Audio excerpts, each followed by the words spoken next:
افطار کا وقت قریب آ چکا ہے اور اس وقت میں ہاتھ دھو رہا ہوں لائف بوائے سے.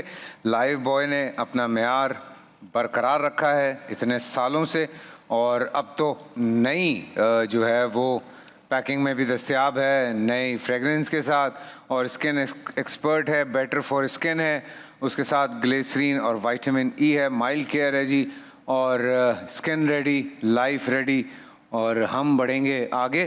ہمارے پاس حافظ سویٹس ہے جی, ان کا ہم شکریہ ادا کرتے ہیں کہ وہ ہمیں افطاری بھیجتے ہیں. بہت بہت شکریہ آپ لوگوں کا. اور 1975 سے ایک بھروسے مند نام ہے, جہاں ٹریڈیشن کی بات ہو, کوالٹی کی بات ہو, ہر جنریشن کا پسندیدہ ہے. وائلڈ رینج آف پروڈکٹس ہیں.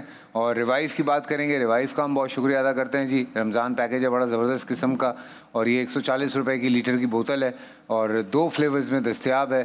صرف پیاس نہیں بجھاتا بلکہ آپ کی ڈی ہائیڈریشن بھی ختم کرتا ہے. تو تقی صاحب, اگر اس ٹاپک کو کسی طرح سے ختم کیا جائے یا پیغام دیا جائے تو کس طرح سے بات آگے بڑھائی جائے؟ اس میں 2-3 باتیں ہم عرض کرنے کی کوشش کریں گے.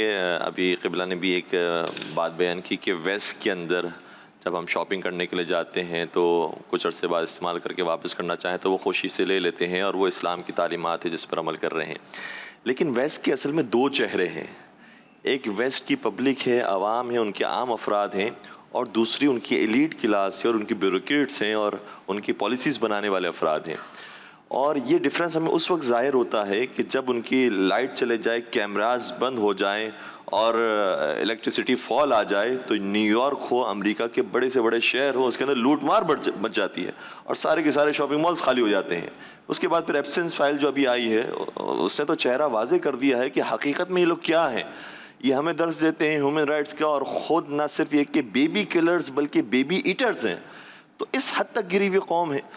تو ہمیں جو اپنی اقدار ہے اس کے اوپر بھی فخر ہونا چاہیے کہ ہمارے یہاں جو اخلاقیات پائی جاتی ہے, ہمارے یہاں جو آداب پائے جاتے ہیں, وہ بہت بیسٹ ہے.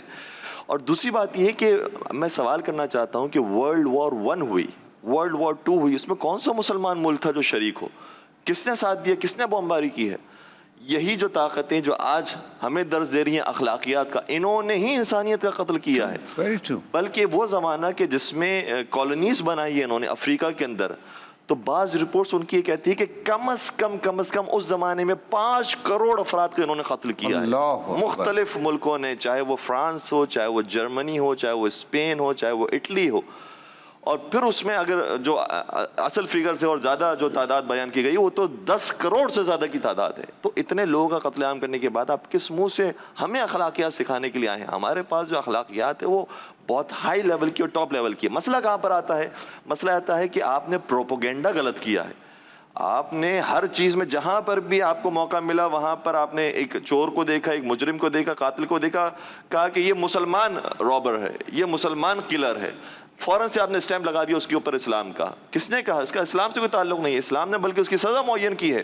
ہمارے نزدیک یہ ہے کہ اگر کسی نے جان بوجھ کر یہ کام کیا ہے وہ اس کے لیے آتش جہنم ہے. تو یہ انہوں نے جو پروپیگنڈا کیا ہے اس کا ہمیں بہتر انداز میں جواب دینا ہے.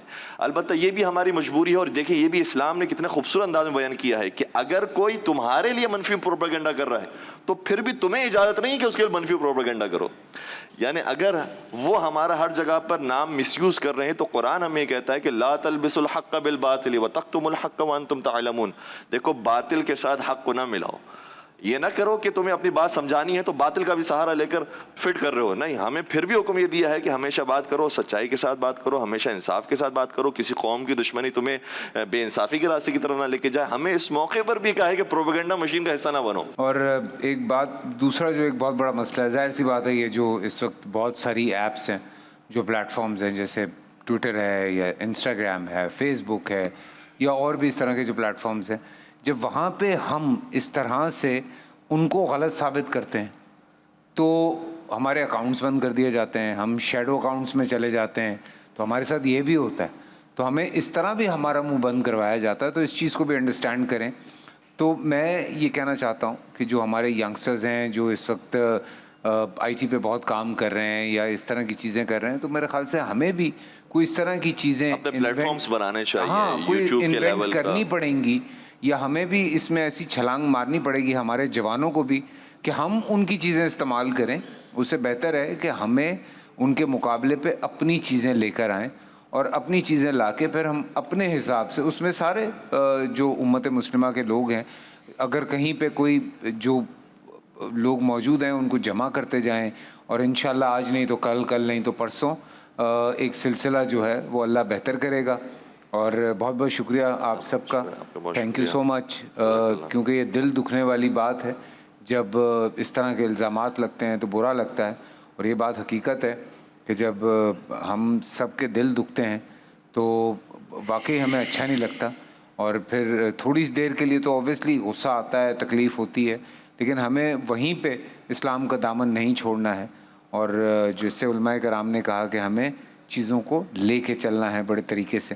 اللہ پاک بہتری لے کر آئے, بس یہی دعا ہم کر سکتے ہیں. اللہ پاک بہتری کرے گا یہ ہمیں یقین ہے, اور اللہ ہی سب بہتر کرنے والا ہے انشاءاللہ. سو ہم جا رہے ہیں اذان مغرب کی طرف, واپس لوٹتے ہیں, ہمارے ساتھ رہیے گا.